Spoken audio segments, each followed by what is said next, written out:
Hello ಮಕ್ಕಳೇ, ಹೇಗಿದ್ದೀರಾ? ಎಲ್ರು ಆರಾಮಲ್ವಾ? ಮೇಧಾ ಟು ಸ್ಕೋರ್ ಮೋರ್ ಯೂಟ್ಯೂಬ್ ಚಾನಲ್ಗೆ ನಿಮ್ಮೆಲ್ಲರಿಗೆ ಸ್ವಾಗತ. ಇವತ್ತು ನಾವು 10ನೇ ತರಗತಿ ಗಣಿತದ ಪುನರಾವರ್ತನೆ ಮಾಡ್ತಾ ಇದ್ವಿ. 2024ರ ಪ್ರಶ್ನೋತ್ತರಗಳನ್ನ ನಾವು ನಿನ್ನೆ ಬಗೆಹರಿಸಿದ್ವಿ.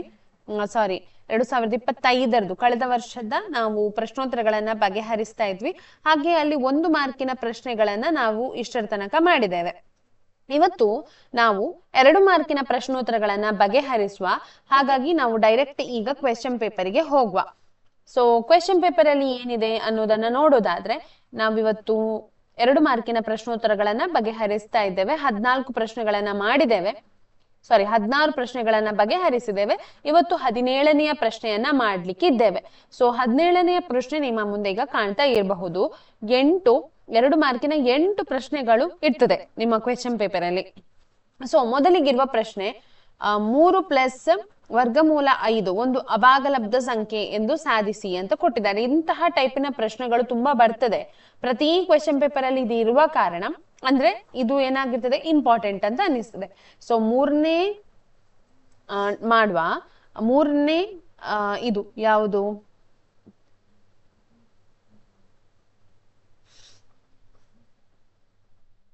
ಮೂರನೇ ಕ್ವೆಶ್ಚನ್ ಅಲ್ಲಿ, ಮೇನ್ ಕ್ವೆಶ್ಚನ್ ಅಲ್ಲಿ ಅಂದ್ರೆ 3ನೇ ಸೆಕ್ಷನ್ ಅಲ್ಲಿ 17ನೆಯ ಪ್ರಶ್ನೆ ಏನದು, 3 ಪ್ಲಸ್ ವರ್ಗಮೂಲ 5 ಭಾಗಲಬ್ಧ ಸಂಖ್ಯೆ ಎಂದು ಏನ್ ಮಾಡ್ಬೇಕು, ನಿರೂಪಿಸಬೇಕು. ಹೇಗೆ ನಿರೂಪಿಸಬಹುದು ಇದನ್ನ? ನಮ್ಗೆ ಗೊತ್ತಿರುವ ಹಾಗೆ ಡೈರೆಕ್ಟ್ ನಮ್ಗೆ ಗೊತ್ತಿದೆ ಇದು ಭಾಗಲಬ್ಧ ಸಂಖ್ಯೆ ಅಂತ ಹೇಳಿ. ಆದ್ರೆ ನಾವೀಗ ಏನ್ ಮಾಡ್ತಾ ಇದ್ದೇವೆ ಅಂತ ಹೇಳಿದ್ರೆ, 3 ಪ್ಲಸ್ ವರ್ಗಮೂಲ 5 ನಾವು ಏನ್ ಮಾಡ್ತಿದ್ದೇವೆ, ಒಂದು ಭಾಗಲಬ್ಧ ಸಂಖ್ಯೆ ಎಂದು ಊಹಿಸ್ತೇವೆ. ಇದು ಅಭಾಗಲಬ್ಧ ಸಂಖ್ಯೆ, ಆದ್ರೆ ನಾವೇನ್ ಮಾಡ್ತಾ ಇದ್ದೇವೆ, ಭಾಗಲಬ್ಧ ಸಂಖ್ಯೆ ಎಂದು ಊಹಿಸೋಣ. ಆಯ್ತಾ? ಭಾಗಲಬ್ಧ ಸಂಖ್ಯೆ ಎಂದು ಊಹಿಸ್ಬೇಕು ನಾವೀಗ. ಏನಂತ ಹೇಳಿ, ಇದು ಭಾಗಲಬ್ಧ ಸಂಖ್ಯೆ ಅಂತ ಹೇಳಿ. ಒಂದು ವೇಳೆ ಇದು ಭಾಗಲಬ್ಧ ಸಂಖ್ಯೆ ಆಗಿದ್ರೆ ಇದನ್ನ ನಾವು a ಭಾಗಿಸು b ರೂಪಕ್ಕೆ ಬರಿಬಹುದು. ಇಲ್ಲಿ ಏನಾಗ್ತದೆ, ಇಲ್ಲಿ a ಮತ್ತು b ಗಳು ಇದು 0ಗೆ ಸಮವಲ್ಲ. ಏನಾಗ್ತದೆ, ಸಹ ಅವಿಭಾಜ್ಯ ಸಂಖ್ಯೆ. ಅವಿಭಾಜ್ಯ ಸಂಖ್ಯೆ ಅಲ್ಲ, ಅವಿಭಾಜ್ಯ ಸಂಖ್ಯೆ ಆಗ್ತದೆ. ಆಯ್ತಾ? ಕೋ ಪ್ರೈಮ್ ನಂಬರ್ ಅಂತ ಹೇಳ್ತೇವೆ ನಾವು ಇದನ್ನ. ಸೊ ಅವಿಭಾಜ್ಯ ಸಂಖ್ಯೆ ಆಗ್ತದೆ. ಹಾಗಾದ್ರೆ ನಾವೀಗ ವರ್ಗಮೂಲ 5 ಅವಿಭಾಜ್ಯ ಸಂಖ್ಯೆ ಅಂತ ಹೇಳಿ ಪ್ರೂವ್ ಮಾಡ್ಬೇಕು.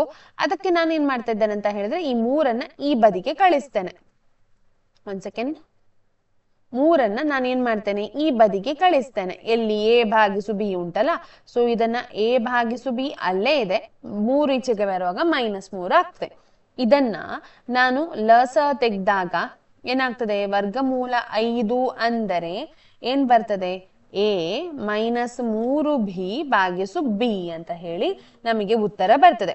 a ಮತ್ತು b ಏನಾಗಿದೆ, ಅದು ಪೂರ್ಣಾಂಕಗಳು ಅಲ್ವಾ. ಇಲ್ಲಿ ನಾವು ಬರಿಬೇಕು, a ಮತ್ತು b ಗಳು ಪೂರ್ಣಾಂಕಗಳಾಗಿರುವುದರಿಂದ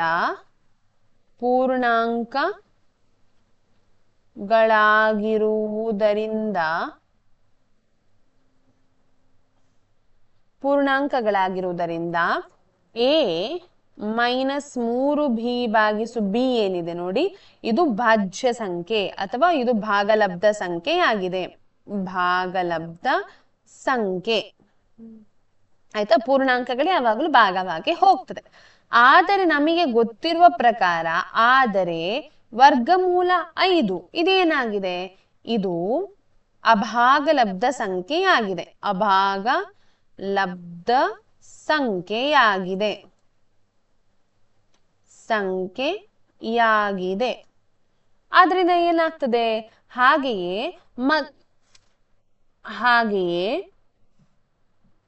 ಭಾಗಲಬ್ಧ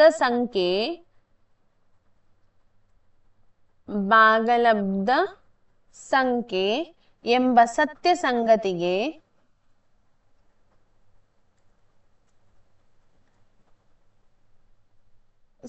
ಸಂಗತಿಗೆ ವಿರೋಧಾಭಾಸವಾಗಿದೆ. ಭಾಸವಾಗಿದೆ. ವಾಗಿದೆ. ಆದ್ದರಿಂದ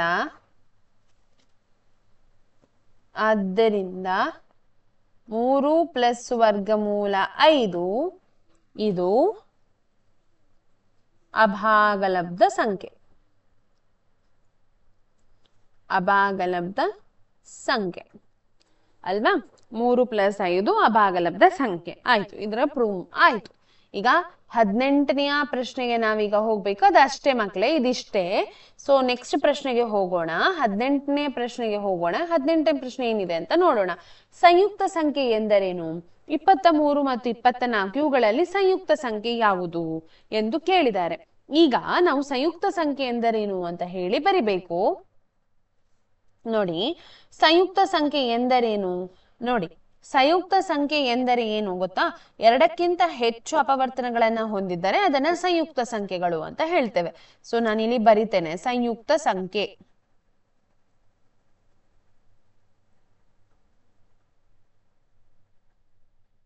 ಸಂಯುಕ್ತ ಸಂಖ್ಯೆ ಆಯ್ತಾ? ಸಂಯುಕ್ತ ಸಂಖ್ಯೆ ಎಂದರೆ ಒಂದು ಸಂಖ್ಯೆಯು ಎರಡು ಅಥವಾ ಅದಕ್ಕಿಂತ ಹೆಚ್ಚು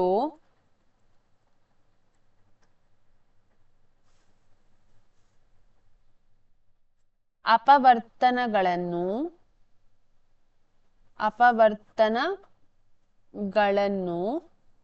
ಹೊಂದಿದ್ದರೆ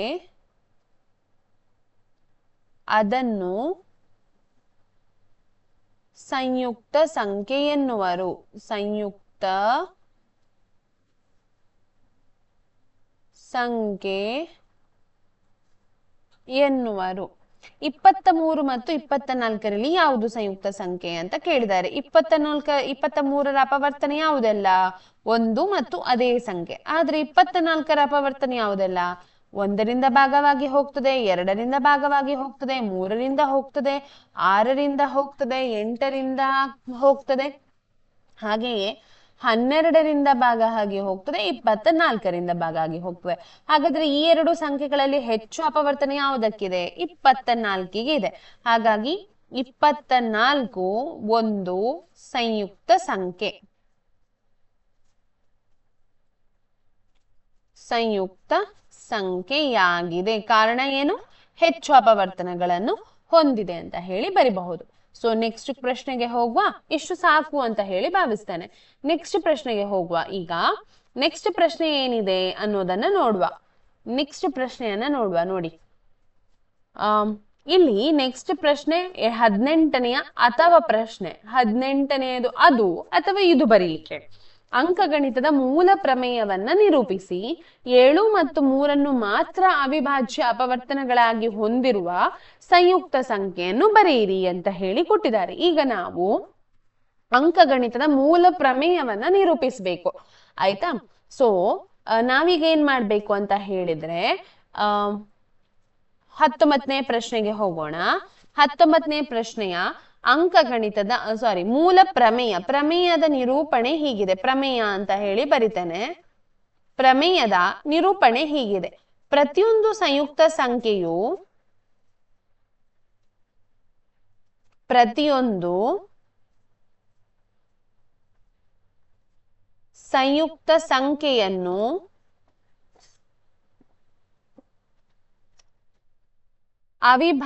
ಸಂಖ್ಯೆಯು ಅಥವಾ ಸಂಖ್ಯೆಯನ್ನು ಅವಿಭಾಜ್ಯ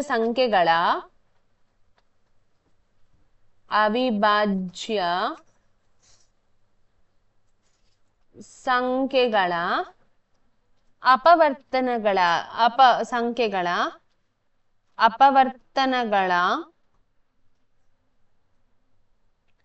ಅಪವರ್ತನಗಳ ಗುಣಲಬ್ಧವಾಗಿದೆ. ಇಲ್ಲಿ ಏನಾಗ್ಬೇಕು ಅಂತ ಹೇಳಿದ್ರೆ ಎನ್ನು ಬೇಡ, ಯು ಅಂತ ಮಾಡುವ ಸಂಖ್ಯೆಯು. ಆಯ್ತಾ? ಈಗ 7 ಮತ್ತು 3 ಅಪವರ್ತನವಾಗಿರುವ ಹೊಂದಿರುವ ಸಂಖ್ಯೆ ಯಾವುದಂತ ಹೇಳಿದ್ರೆ 7 ಮತ್ತು 3 ಗುಣಿಸ್ಬೇಕು. ಆ ಸಂಖ್ಯೆ ಯಾವುದು? 21. 21 ಅನ್ನೋ ಸಂಖ್ಯೆ 7 ಮತ್ತು 3 ಅಪವರ್ತನವಾಗಿದೆ. ಅದು ಸೊ ಸಂಖ್ಯೆ ಯಾವುದು? ಆ ಸಂಖ್ಯೆ 21 ಬರಿಬಹುದು ಬೇಕಾದ್ರೆ. ಅಲ್ಲಿ 21 ಅನ್ನುವುದು 7 ಮತ್ತು 3ರ ಅಪವರ್ತನ. ಈಗ 20ನೇ ಪ್ರಶ್ನೆಗೆ ಹೋಗೋಣ. 19ನೇ ಪ್ರಶ್ನೆ ಸುಲಭ ಇತ್ತು ಅಲ್ವಾ? ಸೊ 20ನೇ ಪ್ರಶ್ನೆಗೆ ನಾವೀಗ ಹೋಗೋಣ. 20ನೇ ಪ್ರಶ್ನೆ, ಒಂದ್ ನಿಮಿಷ, ನಿಮ್ಗೆ 19ನೇ ಪ್ರಶ್ನೆ ಸರಿ ಕಾಣ್ತದಾ? ಏನಾದ್ರೂ ಕಟ್ ಆಗ್ಲಿಲ್ಲಲ್ಲ? ಇಲ್ಲ, ಓಕೆ. 20ನೇ ಪ್ರಶ್ನೆಗೆ ಹೋಗೋಣ. 20ನೇ ಪ್ರಶ್ನೆ ಏನಿದೆ ಅನ್ನೋದನ್ನ ನೋಡೋಣ. ಒಂದು ನಿಮಿಷ ನೋಡಿ. 20ನೇ ಪ್ರಶ್ನೆ ಏನಿದೆ ಇಲ್ಲಿ ಕಾಣ್ತಾ ಇದೆ ಅಲ್ವಾ ನಿಮ್ಗೆ? 20ನೇ ಪ್ರಶ್ನೆ ಏನಿದೆ ಅಂತ ಹೇಳಿ. 20ನೇ ಪ್ರಶ್ನೆ ವರ್ಜಿಸುವ ವಿಧಾನದಿಂದ ಈ ಕೆಳಗಿನ ರೇಖಾತ್ಮಕ ಸಮೀಕರಣಗಳನ್ನ ಬಿಡಿಸಿ ಅಂತ ಹೇಳಿ ಕೊಟ್ಟಿದ್ದಾರೆ. 2 ಸಮೀಕರಣ ಕೊಟ್ಟಿದ್ದಾರೆ. ಯಾವ ವಿಧಾನದಿಂದ ನಾವು ಅದರ ಉತ್ತರವನ್ನ ಕಂಡು ಹಿಡಿಬೇಕು ಅಥವಾ ಅದನ್ನ ಸುಲಭೀಕರಿಸಬೇಕು? ವರ್ಜಿಸುವ ವಿಧಾನ, ಆದೇಶಿಸುವ ವಿಧಾನ, ವರ್ಜಿಸುವ ವಿಧಾನ ಕಲ್ತಿದ್ದೀರಿ ಅಲ್ವಾ? ಸೊ ವರ್ಜಿಸುವ ವಿಧಾನದಿಂದ ನಾವು ಅದರ ಉತ್ತರವನ್ನ ಕಂಡು ಹಿಡಿಬೇಕು. ಹಾಗಾದ್ರೆ ನಾವು ಅದನ್ನ ಬಿಡಿಸೋಣ. ಈಗ ನೋಡಿ, 20ನೇ ಪ್ರಶ್ನೆಯಲ್ಲಿ ಕೊಟ್ಟಂತಹ ಸಮೀಕರಣ ಯಾವುದು? ನಾವು ಒಂದ್ ನಿಮಿಷ, ನಾವೊಂದು ಮಿಸ್ ಮಾಡಿದೆವು. ಇದು ಉಂಟಲ್ಲ 18ನೆಯ ಪ್ರಶ್ನೆ ಅಲ್ವಾ? ಆರ್ ಪ್ರಶ್ನೆ ಇದು, ಅಥವಾ ಪ್ರಶ್ನೆ ಯಾವುದು ಇದು. ಈಗ ನಾವು ಮಾಡಬೇಕಾದದ್ದು 19ನೆಯ ಪ್ರಶ್ನೆಯನ್ನ ಬಿಡಿಸ್ಬೇಕು ನಾವೀಗ ಅಲ್ವಾ? ನಾವೊಂದು ಬಿಟ್ಟೆವು ನಡುವಲ್ಲಿ. 20ನೇ ಪ್ರಶ್ನೆಗೆ ಬಂದಿದ್ದೇವೆ ನಾವೀಗ. 19ನೇ ಪ್ರಶ್ನೆಯನ್ನ ಬಿಡಿಸ್ಲಿಲ್ಲ ನೋಡಿ. 19ನೇ ಪ್ರಶ್ನೆ ಏನ್ ಹೇಳ್ತದೆ ಕಾಣ್ತದ ನಿಮಗೆ? 19ನೇ ಪ್ರಶ್ನೆಯ ಪ್ರಕಾರ 5, 9, 13 ಈ ಸಮಾಂತರ ಶ್ರೇಣಿಯ 21ನೇ ಪದವನ್ನ ಸೂತ್ರವನ್ನು ಉಪಯೋಗಿಸಿ ಕಂಡು ಹಿಡಿಯಿರಿ ಅಂತ ಹೇಳಿ ಕೊಟ್ಟಿದ್ದಾರೆ. ಸೊ ನಾವೀಗ ಏನ್ ಮಾಡ್ಬೇಕು ಅಂತ ಹೇಳಿದ್ರೆ ಇದನ್ನ ಕಂಡು ಹಿಡಿಬೇಕು. 21ನೆಯ ಪದವನ್ನ ನಾವು ಕಂಡು ಹಿಡಿಬೇಕು. ನಮಗೆ ಕೊಟ್ಟಂತಹ ಶ್ರೇಣಿ ನೋಡಿ, ಶ್ರೇಣಿ ಸಮಾಂತರ ಶ್ರೇಣಿ ಇದು ಅಲ್ವಾ? 5, 9, 13. ಹಾಗೆ 21ನೇ ಪದವನ್ನ ಕಂಡು ಹಿಡಿಬೇಕು ನಾವು. ಇಲ್ಲಿ ಮೊದಲ ಪದದ ಬೆಲೆ ಎಷ್ಟು? 5. ಡಿ ವ್ಯತ್ಯಾಸ ಎಷ್ಟು? 9 ಎರಡನೇ ಪದದಿಂದ 1ನೇ ಪದವನ್ನ ಕಳಿಬೇಕು, ಆಗ ಸಿಗುವಂತಹದ್ದು ಅದರ ವ್ಯತ್ಯಾಸ. ಹಾಗಾಗಿ ಎಷ್ಟನೇ ಪದವನ್ನ ನಾವು ಕಂಡು ಹಿಡಿಲಿಕ್ಕೆ? 21ನೇ ಪದ. ಅದರ ಸೂತ್ರ ಏನ್ ಗೊತ್ತುಂಟಾ? an ಅಂದರೆ a ಪ್ಲಸ್ n-1 ಗುಣಿಸು ಡಿ. ಇದು ಅಲ್ವಾ ಸೂತ್ರ? ಸೊ a 21 ಅಂದರೆ a ನ ಬೆಲೆ 5, n ನ ಬೆಲೆ 21 ಮೈನಸ್ 1, ಡಿ ನ ಬೆಲೆ ಎಷ್ಟು? 4. ಸೊ 5 ಪ್ಲಸ್ 21ರಿಂದ 1 ಕಳೆದ್ರೆ 20 ಗುಣಿಸು 4 ಅಲ್ವಾ? ಬ್ರಾಕೆಟ್ ಅನ್ನೋದು ಗುಣಿಸನ್ನ ಸೂಚಿಸ್ತದೆ. ಸೊ 5 ಪ್ಲಸ್ 20 ಗುಣಿಸು 4 ಎಷ್ಟು? 80. 80ಕ್ಕೆ 5ನ್ನ ಕೂಡಿಸಿದ್ರೆ ಉತ್ತರ ಎಷ್ಟು ಬರ್ತದೆ? 85 ಬರ್ತದೆ. ಹಾಗಾದ್ರೆ 21ನೆಯ ಪದ ಯಾವುದು? 85 ಅನ್ನೋದು 21ನೆಯ ಪದ ಆಗ್ತದೆ. ಹಾಗಾದ್ರೆ ನಾವು 20ನೆಯ ಪ್ರಶ್ನೆಗೆ ಈಗ ಹೋಗ್ಬೇಕು. ನಾವು 20ನೆಯ ಪ್ರಶ್ನೆಗೆ. ಸೊ 20ನೆಯ ಪ್ರಶ್ನೆಯನ್ನ ನಾವು ಏನ್ ಮಾಡೋಣ? ಬಿಡಿಸೋಣ. 20ನೆಯ ಪ್ರಶ್ನೆ ನಿಮಗೆ ಕಾಣ್ತದೆ, ನಿಮ್ಮ ಮುಂದೆ ಇದೆ ನೋಡಿ. ವರ್ಜಿಸುವ ವಿಧಾನದಿಂದ ಈ ರೇಖಾತ್ಮಕ ಸಮೀಕರಣವನ್ನ ಬಿಡಿಸ್ಲಿಕ್ಕೆ. ಸೊ ನಾವು ಅದನ್ನ ಬರೆದು ತಕೊಳ್ಳೋಣ ವರ್ಜಿಸುವ ವಿಧಾನದಿಂದ ಮಾಡ್ಲಿಕ್ಕೆ. ಸೊ ರೇಖಾತ್ಮಕ ಸಮೀಕರಣ ಯಾವುದು ಕೊಟ್ಟದ್ದು? x ಪ್ಲಸ್ y ಅಂದರೆ 4. ಇನ್ನೊಂದು ಯಾವುದು? 2x ಪ್ಲಸ್ y ಅಂದರೆ 6. ನಾವಿದನ್ನ ಈಗ ಸಮೀಕರಣ 1 ಹಾಗೆ ಸಮೀಕರಣ 2 ಅಂತ ಹೇಳಿ ಪರಿಗಣಿಸ್ತೇವೆ. ಆಯ್ತಾ? ಅದಕ್ಕೊಂದು ಹೆಸರು ಕೊಡ್ತೇವೆ. ಈಗ ನಮಗೆ ವರ್ಜಿಸುವ ವಿಧಾನ ಬೇಕಾದ್ರೆ ಎರಡರಲ್ಲಿ ಒಂದನ್ನ, ಅಂದ್ರೆ ಯಾವ್ದಾದ್ರು ಒಂದು ಸಮೀಕರಣವನ್ನ ಸಮ ಮಾಡ್ಬೇಕು. ಆಗ ಕಳೆದಾಗ ಏನಾಗ್ತದೆ? ಕಟ್ ಆಗ್ತದೆ, ಅದು ವರ್ಜಿಸಿ ಹೋಗ್ತದೆ. ಆದ್ರೆ ಇಲ್ಲಿ ನಮ್ಗೆ ಸಮ ಮಾಡ್ಲಿಕ್ಕೆ ಏನಿಲ್ಲ. y ಅನ್ನೋದು ಸಮ ಆಗಿದೆ. y ಇಂದ y ಅನ್ನು ಕಳೆದ್ರೆ 0 ಸಿಗ್ತದೆ. ಸೊ ಹಾಗಾಗಿ ನಾನೀಗ ಏನ್ ಮಾಡ್ತಾ ಇದ್ದೇನೆ ಅಂತ ಹೇಳಿದ್ರೆ, ಸಮೀಕರಣ ನೋಡಿ, ನಾನು ಬರಿತೇನಲ್ಲಿ ಸಮೀಕರಣ 2ರಿಂದ 1 ಸಮೀಕರಣ 1 ಕಳೆದಾಗ ನಾವೀಗ ಅದನ್ನ ಕಳಿಬೇಕು. ಸಮೀಕರಣ 2 ಮೊದಲಿಗೆ ಬರಿತೇನೆ. 2x ಪ್ಲಸ್ y ಅಂದರೆ 6. ಸಮೀಕರಣ 1 ಯಾವುದು? x ಪ್ಲಸ್ y ಅಂದರೆ 4. ಈಗ ನಾವು ಕಳಿಬೇಕಲ್ವಾ, ಕಳಿಯುವಾಗ ಯಾವತ್ತು ಅದರ ಚಿಹ್ನೆ ಬದಲಾಗ್ತದೆ. ಸೊ ಬದಲಾಯಿಸುವ. 2x ಅಂದರಿಂದ 1x ಅನ್ನ ಕಳೆದ್ರೆ x plus y minus y cancel ಆಗ್ತದೆ. ಇದು ಹೋಯ್ತಲ್ಲಿಗೆ. 6ರಿಂದ 4 ಕಳೆದಾಗ ಉತ್ತರ 2. ಸೊ x ನ ಬೆಲೆ ಎಷ್ಟು? 2 ಸಿಕ್ಕಿತು. ಈಗ ನಾವೇನ್ ಮಾಡ್ಬೇಕು ಅಂತ ಹೇಳಿದ್ರೆ, ಈಗ x ನ ಬೆಲೆಯನ್ನು ಸಮೀಕರಣ 1ರಲ್ಲಿ ಆದೇಶಿಸಬೇಕು. ಸಮೀಕರಣ 1ರಲ್ಲಿ ಆದೇಶಿಸಿದಾಗ, ಅಂದ್ರೆ x ಎಲ್ಲಿ ಉಂಟು ಅಲ್ಲಿ ಸಮೀಕರಣ 1ರಲ್ಲಿ x ನ ಬದಲಿಗೆ ನಾವೇನ್ ಬರಿಬೇಕು? 2 ಬರಿಬೇಕು. ಸಮೀಕರಣ 1 ಯಾವುದು? x ಪ್ಲಸ್ y ಅಂದರೆ 4. ಸಮೀಕರಣ x 1ರಲ್ಲಿ x ನ ಬೆಲೆ 2 ಸಿಕ್ಕಿತಲ್ವಾ? 2 ಪ್ಲಸ್ y ಅಂದರೆ 4, y ಅಂದರೆ 4 ಮೈನಸ್ 2. ಇದನ್ನ ಈಚೆಗೆ ತರಬೇಕು, ಆಗ ಮೈನಸ್ ಆಗ್ತದಲ್ವಾ? y ಅಂದರೆ ಎಷ್ಟು ಬಂತು? 2 ಬಂತು. ಹಾಗಾದ್ರೆ x ಮತ್ತು y ನ ಬೆಲೆ ನಮಗೇನಾಯ್ತು? ಸಿಕ್ಕಿತಲ್ಲಿ. x ನ ಬೆಲೆ ಎಷ್ಟು? 2, y ನ ಬೆಲೆ ಎಷ್ಟು? 2. ಇಷ್ಟು ಅರ್ಥ ಆಯ್ತು ಅಂತ ಹೇಳಿ ಭಾವಿಸ್ತೇನೆ. ಮುಂದಕ್ಕೆ ಹೋಗೋಣ. 21ನೇ ಪ್ರಶ್ನೆಗೆ ಬರೋಣ ನಾವು. 21ನೆಯ ಪ್ರಶ್ನೆ ಏನ್ ಹೇಳ್ತದೆ ನೋಡೋಣ ಬನ್ನಿ. ನೋಡಿ, x² ಪ್ಲಸ್ bx ಪ್ಲಸ್ 9 ಅಂದರೆ 0. ಈ ವರ್ಗ ಸಮೀಕರಣವು 2 ಸಮನಾದ ವಾಸ್ತವ ಮೂಲಗಳನ್ನ ಹೊಂದಿದ್ದರೆ ಈ ಸಮೀಕರಣವನ್ನ ಕಂಡುಹಿಡಿಯಿರಿ ಅಂತ ಹೇಳಿದ್ದಾರೆ. ಸೊ ಮತ್ತೆ ಅಲ್ಲಿ ಒಂದು ಕೊಟ್ಟಿದ್ದಾರೆ ನೋಡಿ, ಬಿ ಅನ್ನೋದು 1ಕ್ಕಿಂತ ಸಣ್ಣ ಸಂಖ್ಯೆ, ಅಂದ್ರೆ ಮೈನಸ್ ಅನ್ನು ಹೊಂದಿರುವಂತಹ ಸಂಖ್ಯೆಯಾಗಿದೆ. ಈಗ ಇದನ್ನ ಬಿಡಿಸುವ. x² ಪ್ಲಸ್ by ಅಂದರೆ 9. ನೋಡಿ,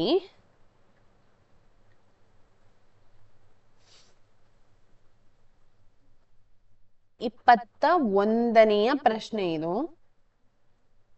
21ನೆಯ ಪ್ರಶ್ನೆ ಇದು. x² ಅಂದರೆ ಪ್ಲಸ್ bx ಪ್ಲಸ್ 9 ಅಂದರೆ 0 ಅಲ್ವಾ? ಈಗ ಶೋಧಕ ಕಂಡುಹಿಡಿಯುವುದು, ಶೂನ್ಯ ಕಂಡುಹಿಡಿಯುವುದು ಹೇಗೆ? b² ಮೈನಸ್ 4ac ಅಲ್ವಾ? ಅದಕ್ಕಿಂತ ಮುಂಚೆ a ನ ಬೆಲೆ ಎಷ್ಟು? a ನ ಬೆಲೆ 1, b ನ ಬೆಲೆ ಎಷ್ಟು? b ನ ಬೆಲೆ ba, ಹಾಗೆ c ನ ಬೆಲೆ ಎಷ್ಟು? 9. ಈಗ b² ಅಂತ ಹೇಳಿದ್ರೆ b² ಅಲ್ವಾ? ಮೈನಸ್ 4 ಗುಣಿಸು a ಅಂತ ಹೇಳಿದ್ರೆ 1, c ಅಂತ ಹೇಳಿದ್ರೆ 9. b² minus 4 1 4, 4 9 36. ಹಾಗಾದ್ರೆ 2 ಸಮ ಆಗಿರುವ ಕಾರಣ 0 ಅಲ್ವಾ? ಸೊ b² ಅಂದರೆ 36. ಯಾಕೆ ಈ ಮೈನಸ್ 36ನ ಈಚೆಗೆ ತಂದದ್ದು? ಪ್ಲಸ್ 36 ಆಯ್ತು. b ನ ಬೆಲೆ ವರ್ಗಮೂಲ 36. ಬಿ ಅಂತ ಹೇಳಿದ್ರೆ ಪ್ಲಸ್ ಆರ್ ಮೈನಸ್ 6. ಈಗ ಅವರು ಕೊಟ್ಟಂತಹ ಕಂಡೀಷನ್ ಏನು?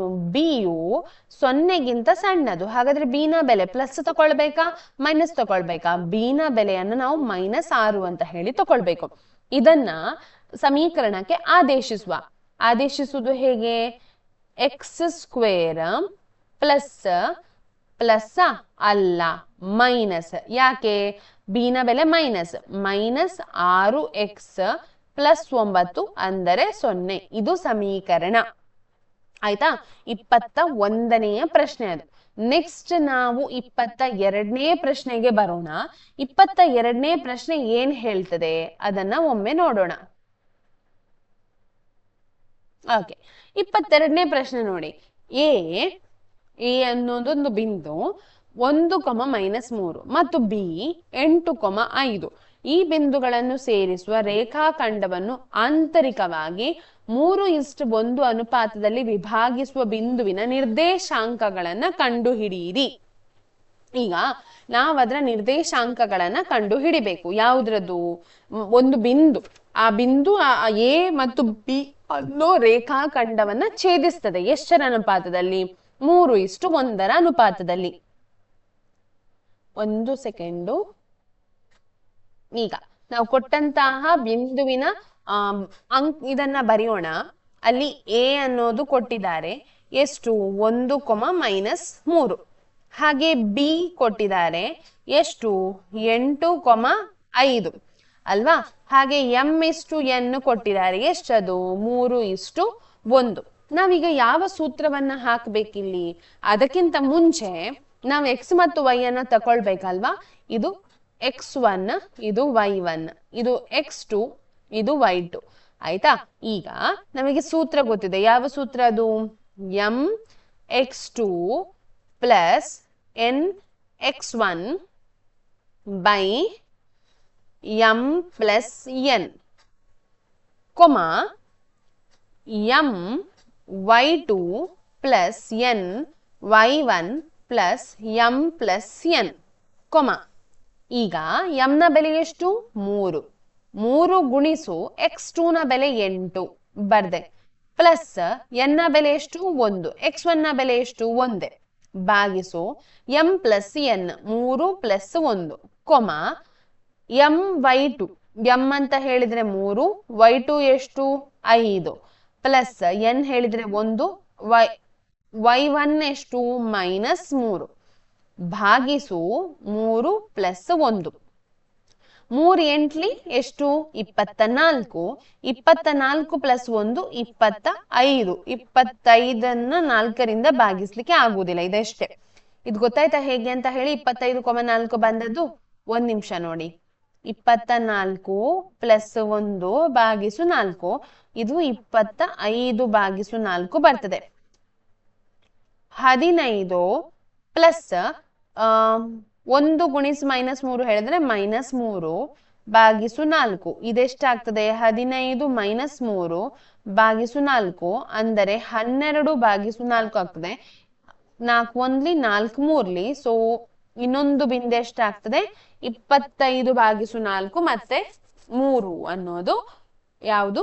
ಆ ಒಂದು ಪಾಯಿಂಟ್ನ ನಿರ್ದೇಶಾಂಕಗಳು. ಓಕೆ, ಸೊ ಇದು ಉತ್ತರ ಆಗ್ತದೆ. ಗೊತ್ತಾಯ್ತು ಅಂತ ಹೇಳಿ ಭಾವಿಸ್ತೇನೆ ನಾನೀಗ. ಮುಂದಕ್ಕೆ ಹೋಗೋಣ. ಓಕೆ, ಮುಂದಕ್ಕೆ ಹೋಗೋಣ. ನಾವು ನೆಕ್ಸ್ಟ್ ಕ್ವೆಶ್ಚನ್ ಅಂದ್ರೆ 23ನೇ ಪ್ರಶ್ನೆಗೆ ಬಂದಿದ್ದೇವೆ. 23ನೇ ಪ್ರಶ್ನೆ ಏನಿದೆ ಅನ್ನೋದನ್ನ ನೋಡುವ.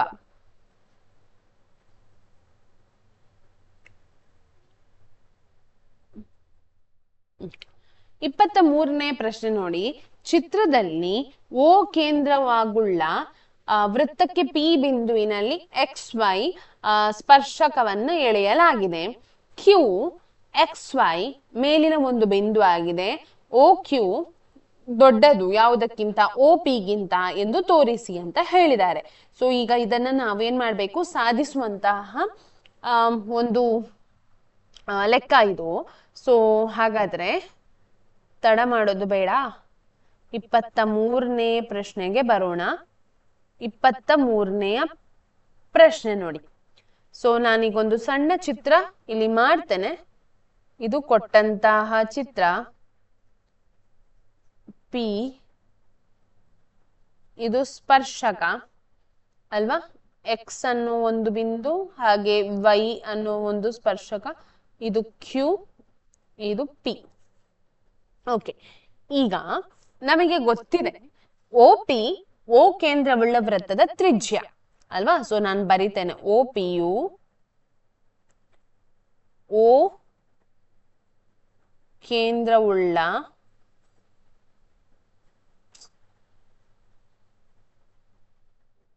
ವೃತ್ತದ ತ್ರಿಜ್ಯ ಅಲ್ವಾ? OP ಯು ಯಾವುದ್ರ ಮೇಲೆ ಲಂಬವಾಗಿ ನಿಂತಿದೆ? XY ಅನ್ನು ಸ್ಪರ್ಶಕದ ಮೇಲೆ ಲಂಬವಾಗಿ ನಿಂತಿದೆ. XY ಯು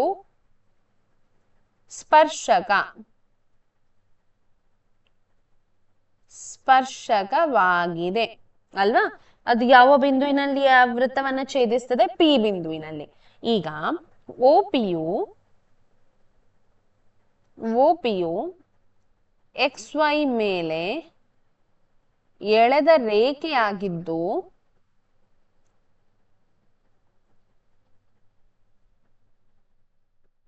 ಆಯ್ತಾ?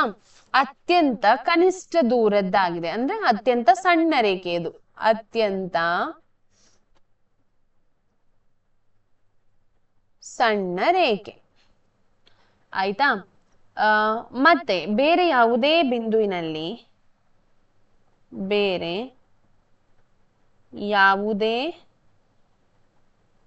ಬಿಂದು, ಬೇರೆ ಯಾವುದೇ ಬಿಂದು ಹೇಳಿದ್ರೆ ಯಾವ ಬಿಂದು ಅಲ್ಲಿ ಕ್ಯೂನ ಬಗ್ಗೆ ಮಾತಾಡ್ತಾ ಇದ್ದೇವೆ.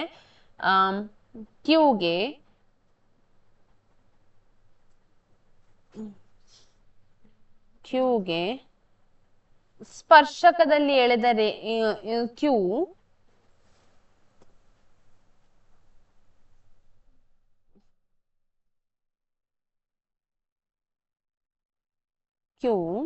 ಗೆ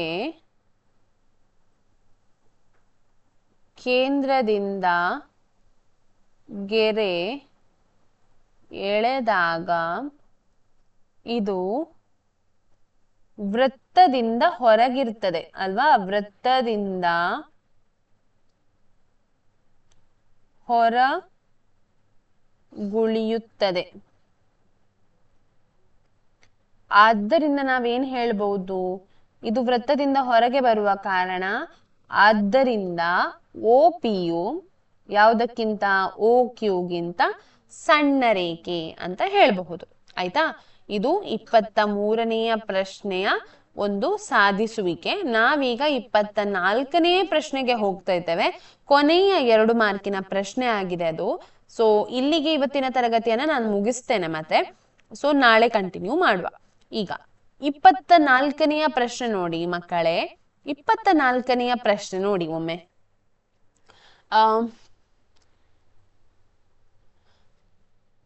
ನೋಡಿ, 3.5 ಸೆಂಟಿಮೀಟರ್ ತ್ರಿಜ್ಯವನ್ನು ಹೊಂದಿರುವ ಒಂದು ಶಂಕುವನ್ನು ಅಷ್ಟೇ ತ್ರಿಜ್ಯವನ್ನು ಹೊಂದಿರುವ ಒಂದು ಅರ್ಧಗೋಲದ ಮೇಲೆ ಜೋಡಿಸಿ ಒಂದು ಆಟಿಕೆಯನ್ನು ತಯಾರಿಸಲಾಗಿದೆ. ಆಟಿಕೆಯ ಒಟ್ಟು ಎತ್ತರ 15.5 ಸೆಂಟಿಮೀಟರ್ ಆಗಿದೆ. ಆಟಿಕೆಯ ಪೂರ್ಣ ಮೇಲ್ಮೈ ವಿಸ್ತೀರ್ಣವನ್ನ ಕಂಡುಹಿಡಿಯಿರಿ. ಆಯ್ತಾ, ಈಗ ನಾವೇನ್ ಮಾಡ್ಬೇಕು ಅಂತ ಹೇಳಿದ್ರೆ, ಏನ್ ಮಾಡ್ಬೇಕು, ನಾವೀಗ ಒಂದು ಸಣ್ಣ ಚಿತ್ರ ಮಾಡ್ಬೇಕು. 24ನೆಯ ಪ್ರಶ್ನೆಗೆ ಬರ್ತಾ ಇದ್ದೇವೆ ನಾವೀಗ. 24ನೆಯ ಪ್ರಶ್ನೆಗೆ ಬರ್ಬೇಕಾದ್ರೆ 24ನೆಯ ಪ್ರಶ್ನೆಗೆ ಬೇಕಾದ ಒಂದು ಚಿತ್ರವನ್ನ ನಾವು ಮಾಡಬೇಕು. ಚಿತ್ರವನ್ನ ಹೇಗೆ ಮಾಡ್ತೇವೆ ನೋಡಿ, ಒಂದು ಶಂಕು, ಕೋನ್ ಅಲ್ವಾ, ಇದೊಂದು ಶಂಕು. ಇದ್ರ ಮೇಲೆ ಅರ್ಧಗೋಲವನ್ನ ಹೀಗಿಟ್ಟು ಏನೋ ಒಂದು ಗೊಂಬೆ ರೀತಿ ಚಿತ್ರ ಮಾಡಿದ್ದಾರೆ. ಆಯ್ತಾ, ಇದ್ರ ಮೇಲಿನಿಂದ ಕೆಳಗೆ ಇದ್ರಿಷ್ಟರ ಎತ್ತರ ಎಷ್ಟು? 15.5 ಸೆಂಟಿಮೀಟರ್. ಶಂಕುವಿನ ತ್ರಿಜ್ಯ ಎಷ್ಟು? 3.5 ಸೆಂಟಿಮೀಟರ್. ವೃತ್ತದ ತ್ರಿಜ್ಯ ಕೂಡ ಅಂದ್ರೆ ಅರ್ಧಗೋಲದ ತ್ರಿಜ್ಯ ಕೂಡ ಅಷ್ಟೇ. ಹಾಗಾದ್ರೆ ಅದರ ತ್ರಿಜ್ಯ ಅಷ್ಟಾದ್ರೆ ಅದರ ಎತ್ತರ ಕೂಡ ಅಷ್ಟೇ. ಆಯ್ತಾ, ಇಷ್ಟು ಗೊತ್ತಾಯ್ತು ನಮಗೆ. ಇಷ್ಟು ವಿಷಯ ನಮ್ಗೆ ಅಲ್ಲಿ ಕೊಟ್ಟಿದ್ದಾರೆ. ಈಗ ನಾವು ಶಂಕುವಿನ ಎತ್ತರ ನಮ್ಗೆ ಹೆಚ್ಚಬೇಕಲ್ವಾ, ಶಂಕುವಿನ ಎತ್ತರವನ್ನ ಕಂಡು ಹಿಡಿಬೇಕು. ಶಂಕುವಿನ ಎತ್ತರ ಕಂಡು ಹಿಡಿಯುವುದು ಹೇಗೆ? ಶಂಕುವಿನ ಎತ್ತರ ಕಂಡು ಹಿಡಿಯುವುದು ಹೇಗೆ ಹೇಳಿದ್ರೆ, ಎಚ್ ಅನ್ನ ಕಂಡು ಹಿಡಿಬೇಕಾದ್ರೆ ಒಟ್ಟು ಆಟಿಕೆಯ ಒಟ್ಟು ಎತ್ತರ, ಒಂದು ನಿಮಿಷ ಬರಿತೇನೆ ಬೇಕಾದ್ರೆ ನಿಮ್ಗೆ ಡೌಟ್ ಇದ್ರುದಾದ್ರೆ, ಆಟಿಕೆಯ ಎತ್ತರ ಮೈನಸ್ ಅರ್ಧಗೋಳದ ಎತ್ತರ.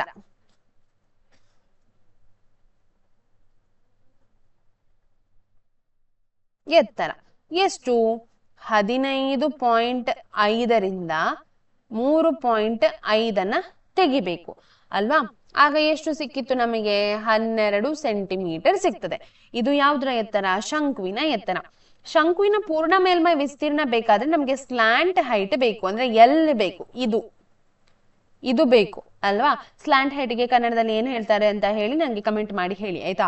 ಈಗ ಸ್ಲಾಂಟ್ ಹೈಟ್ ಕಂಡು ಹಿಡಿಯುವ ಒಂದು ಸೂತ್ರ ಇದೆ, ಅದೇನು? h² plus r². h ಅಂತ ಹೇಳಿದ್ರೆ 12ರ ವರ್ಗ ಪ್ಲಸ್ r² ಅಂತ ಹೇಳಿದ್ರೆ ಎಷ್ಟು? r 3.5ರ ವರ್ಗ.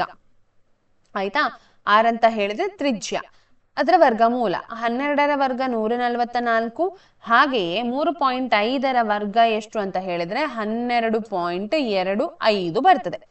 ಇದೆರಡನ್ನ ಕೂಡಿಸಿದಾಗ ನಮಗೆ ಎಷ್ಟು ಬರ್ತದೆ ಉತ್ತರ ಗೊತ್ತುಂಟಾ? 156.25 ಬರ್ತದೆ. ಇದೊಂದು ವರ್ಗ ಸಂಖ್ಯೆ ಹೌದಾ ಅಲ್ವಾ ಅಂತ ಹೇಳಿ ಕಂಡು ಹಿಡಿಬೇಕು. ಮತ್ತೆ ಇದರ ವರ್ಗಮೂಲವನ್ನ ನಾವು ತೆಗಿಬೇಕು. ವರ್ಗಮೂಲ ತೆಗೆಯುವುದು ಹೇಗೆ ಗೊತ್ತುಂಟಾ? ಈಗ ವರ್ಗಮೂಲ ತೆಗೆಯುವುದು ಹೇಗೆ ಅಂತ ಹೇಳಿ ನಾನು ಇಲ್ಲಿ ಸೈಡ್ ಅಲ್ಲಿ ಮಾಡಿ ತೋರಿಸ್ತೇನೆ ನಿಮಗೆ. ಈಗಾಗಲೇ ನನ್ನದೊಂದು ವಿಡಿಯೋ ಇರಬೇಕು ವರ್ಗಮೂಲ ತೆಗೆಯುವುದು ಹೇಗೆ ಅಂತ ಹೇಳಿ. ಜಸ್ಟ್ ಆದ್ರೂ ಕೂಡ ನಾನು ಇಲ್ಲೊಂದು ಸೈಡ್ ಅಲ್ಲಿ ಮಾಡ್ತೇನೆ. 156.25 ಇದನ್ನ ಹೀಗೆ ಗೆರೆ ಎಳೆಯುವಂತಹದ್ದು. ಈಚಿಂದ ಎರಡೆರಡರ ಏನ್ ಮಾಡ್ಬೇಕು, ಒಂದು ಗುಂಪು ಮಾಡ್ಬೇಕು, ಆಗ ಒಂದು ಮಾತ್ರ ಉಳಿತದೆ. ಒಂದು ಅನ್ನೋದು ವರ್ಗ ಸಂಖ್ಯೆ. ಮೇಲೆ ಕೂಡ ನಾವು ಇಲ್ಲಿ ಭಾಗಲಬ್ಧ ಬರಿತೇವೆ, ಅಲ್ಲಿ ಕೂಡ ಒಂದು ಬರಿಬೇಕು. ಒಂದೊಂದ್ಲಿ ಒಂದು, ಇಲ್ಲಿ ಕೂಡ ಒಂದು ಬರಿಬೇಕು, ಮತ್ತೆ ಇದೆರಡನ್ನ ಕೂಡಿಸ್ಬೇಕು. ಒಂದನ್ನ ಕೂಡಿಸಿದಾಗ 2 ಬಂತು. ಇಲ್ಲಿ 0 ಉಳ್ದದು 56. ಈಗ 2ರ ಹತ್ರ ಒಂದು ಸ್ಥಾನ ಖಾಲಿ ಇದೆ. 2ಕ್ಕೆ ಎಷ್ಟರಿಂದ ಅಂದ್ರೆ 21 ಸಂಖ್ಯೆ ಆಗ್ತದೆ ನೋಡಿ. ಇದು ಇಲ್ಲಿ ಒಂದು ಹಾಕಿದ್ರೆ 21. ಇಲ್ಲಿ ಹಾಕುವ ಸಂಖ್ಯೆ ಮತ್ತು ಮೇಲೆ ಹಾಕುವ ಸಂಖ್ಯೆ ಸೇಮ್ ಆಗಿರ್ಬೇಕು. 21 ಇಲ್ಲಿ ನಾನು ಒಂದು ಹಾಕಿದ್ರೆ, ನಾನು ಹೇಳುದು ಒಂದು ಹಾಕಿದ್ರೆ ಒಂದೊಂದ್ಲಿ ಒಂದು, ಒಂದೆರಡ್ಲಿ 2, 21 ಬರ್ತದೆ. ಅದು ತುಂಬಾ ಸಣ್ಣದಾಗ್ತದೆ. ಸೊ ನಾವೀಗ 21 ಹಾಕ್ತಾ ಇಲ್ಲ, ಅದ್ರ ಬದಲಿಗೆ ಬೇರೆ ಸಂಖ್ಯೆ ಒಂದಾದ ನಂತರ 2 ತಕೊಂಡು ನೋಡುವ. ಟ್ರಯಲ್ ಅಂಡ್ ಎರರ್ ಮೆಥಡ್ ಇದು. 2 ತಕೊಂಡು ನೋಡುವ. 2 2ಲಿ 4, 2 2ಲಿ 4, 22 2ಲಿ 44 ಬರ್ತದೆ. 3 ತಕೊಂಡು ನೋಡುವ. ಇದಕ್ಕಿಂತ ಹೆಚ್ಚಾಗ್ತದ ಇಲ್ವಾ ಅಂತ ಹೇಳಿ ನೋಡ್ಬೇಕು. 3 ತಕೊಂಡು ನೋಡ್ತೇನೆ. 23 3ಲಿ ಎಷ್ಟಾಗ್ತದೆ? 3 3ಲಿ 9, 3 2ಲಿ 6, 69 ದೊಡ್ಡ ಸಂಖ್ಯೆ ಆಗ್ತದೆ. ಸೊ ಹಾಗಾದ್ರೆ ಯಾವ ಸಂಖ್ಯೆನ ನಾವು ತಗೊಳ್ಬೇಕಲ್ಲಿ? 2ಅನ್ನ ತಗೊಳ್ಬೇಕು. ಸೊ ಇಲ್ಲಿ ನಾವು 2 ಅಂತ ಹೇಳಿ ಹಾಕುದು. ಇಲ್ಲಿ ಕೂಡ 2 ಹಾಕುದು. 2 2ಲಿ 4, 2 2ಲಿ 4, 22 2ಲಿ 4 ಬರ್ತದೆ. ಇಲ್ಲಿ ಪುನಃ 2 ಹಾಕುದು. ಸೊ 2 + 2 4 ಆಗ್ತದೆ. 2 ಈಚೆಗೆ ಬರ್ತದೆ. ಇದರಿಂದ ಕಳೆಯುವಾಗ ಎಷ್ಟು ಸಂಖ್ಯೆ ಸಿಗ್ತದೆ? 12 ಅನ್ನೋ ಸಂಖ್ಯೆ ಸಿಗ್ತದೆ. ಈಗ ಇದೆರಡನ್ನ ಒಟ್ಟಿಗೆ ಕೆಳಗೆ ಬರಿಬೇಕು ನಾವು. 25, 240 ಸಮಥಿಂಗ್. 5 ಬರ್ಬೇಕಾದ್ರೆ ಇಲ್ಲಿ ಯಾವತ್ತು 5 ಇರ್ಬೇಕು. ಸೊ 5ರಿಂದ ಒಮ್ಮೆ ಗುಣಿಸಿ ನೋಡುವ ಎಷ್ಟು ಬರ್ತದೆ ಅಂತ ಹೇಳಿ. 5 ತಕೊಳ್ತೇನೆ ನಾನಿಲ್ಲಿ. 5 ತಕೊಳ್ತೇನೆ. 5 5ಲಿ 25, 2 ಉಳಿಯಿತು. 5 4ಲಿ 20 + 2 22, ಪುನಃ 2 ಉಳಿಯಿತು. 5 2ಲಿ 10 + 2 12. ಇದು ಸಂಪೂರ್ಣವಾಗಿ ಭಾಗ ಆಗಿ ಹೋಗ್ತದೆ. ಸೊ ಮತ್ತೆ ಇಲ್ಲಿ ಪಾಯಿಂಟ್ ಇರುವ ಕಾರಣ ಇಲ್ಲಿ 12 ಆದ ನಂತರ ಪಾಯಿಂಟ್ ಹಾಕಬೇಕು. ಸೊ ಒಂದು ಭಾಗಲಬ್ಧ ಸಂಖ್ಯೆ ಆಗಿದೆ. ಮತ್ತೆ ಅದರ ಉತ್ತರ ಎಷ್ಟು ಬರ್ತದೆ? 12.5 ಸೆಂಟಿಮೀಟರ್ ಬರ್ತದೆ. ಅದ್ಯಾವುದು? ನಮ್ಗೆ ಸ್ಲ್ಯಾಂಟ್ ಹೈಟ್ ಬೇಕಾದದ್ದು. ಈಗ ಆಟಿಕೆಯ ಪೂರ್ಣ ಮೇಲ್ಮೈ ವಿಸ್ತೀರ್ಣ ಬೇಕಲ್ವಾ? ಸೊ ನಾನು ಇಲ್ಲಿ ಬರಿತೇನೆ. ಆಟಿಕೆಯ ಪೂರ್ಣ ಮೇಲ್ಮೈ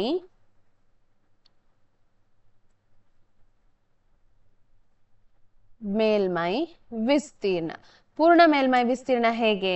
ಶಂಕುವಿನ ಪೂರ್ಣ ಮೇಲ್ಮೈ ವಿಸ್ತೀರ್ಣ ಮತ್ತು ಯಾವುದ್ರದ್ದು? ಅರ್ಧಗೋಲದ್ದು. ಶಂಕುವಿನ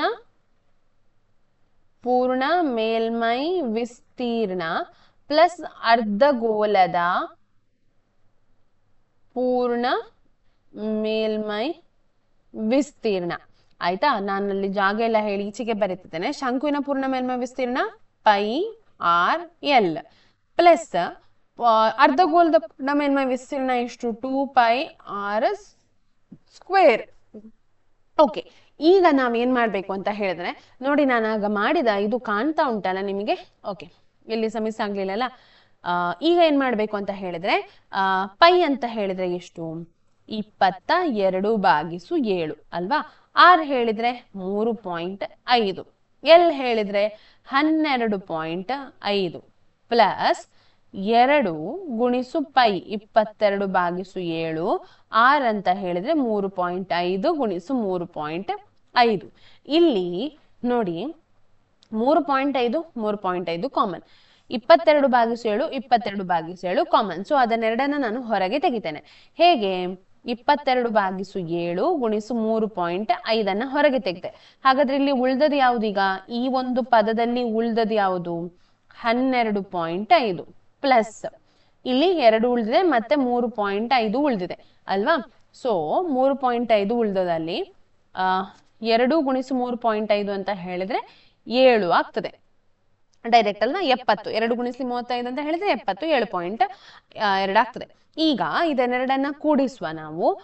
ಇದು ನೋಡಿ 7 1 7 0.5 ಅಂದ್ರೆ 35 ಹೋಗ್ತದೆ 7ರಲ್ಲಿ, ಆದ್ರೆ 3.5 ಇರುವ ಕಾರಣ 0.5 ಆಗ್ತದೆ.